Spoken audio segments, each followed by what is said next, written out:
Also, Bed Bath & Beyond will be delisted tomorrow morning. The shares dropped like 7 cents. There were negative prices in the level 2s today. So it looked like brokers or somebody was saying FINRA was doing it, but there were negative prices right now in the level 2s. And the theory is that some brokerages, like if you are an international broker, doesn't have access to OTC, they'll just sell your shares and give you the cash proceeds. The people were basically paying to get rid of their shares. Unbeknownst to them, their brokers were doing that.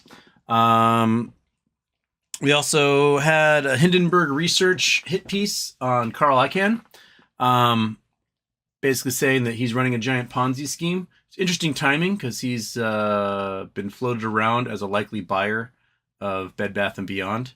A long tweet thread, but basically they say that there's no way he can offer the dividends he does because they're the highest dividends around, which is, always suspect. You go, well, why? How are you doing 15% dividends?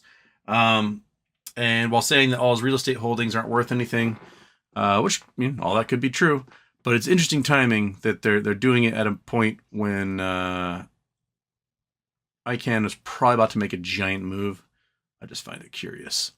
What else was on our list, Monkey? Duh. Casey Chapman, Houston, can you explain your tweet earlier about BBBY and FINRA? I didn't really understand it. Largely what that comes down to is it looked like FINRA was posting buy orders for Bed Bath & Beyond that were negative. Meaning, I post an order for -1 cent to buy your stock. It means you have to pay me 1 cent and then give me the stock. It's a manipulation tactic.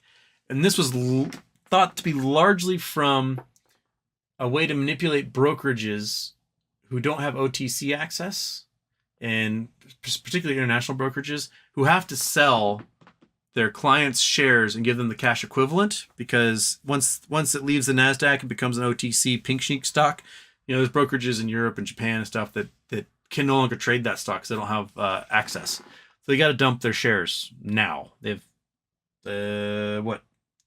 38 minutes to get rid of everyone's shares, and it may be costing customers money via the brokers jettisoning their shares.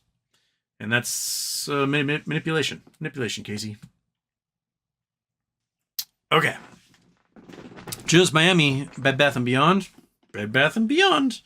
They'll be delisted before open tomorrow. So if anyone's buying things on their crappy trading apps, they've got 30 minutes and after hours trading to do it. And you got no more time. You can't buy any more options. My options finally triggered. So I'm sitting on some lotto tickets. I've got a couple thousand shares, and I've got 250 50-cent options for June 16th. Now, it is a crapshoot gamble. They're in bankruptcy. They're in Chapter 11. They're currently offloading inventory, doing all the things they do in Chapter 11 to pay off creditors. There's an outside chance someone swoops in and buys the company. They announced already last week that there are 2 interested buyers who have not formalized their offer yet. If before, I think it's June 5th, is their last chance to announce a buyer or finish the reorganization. If they don't have a buyer by June 5th, it is over. They will languish as a Q stock on the pink sheets. All the stores will close. They will cease to exist. That's it. But within the next month, next 34, 35 days or whatever, they're able to find a buyer, then that stock might become worth something. And the buyer could come in and say, I'll pay $6 a share and buy your company. And all of a sudden, those 250 options of 100 shares each are worth $600 each. That's a good chunk of change right there. So that's some walking around money. So it's a gamble. It's a total lotto ticket. And I give it 50-50 shot.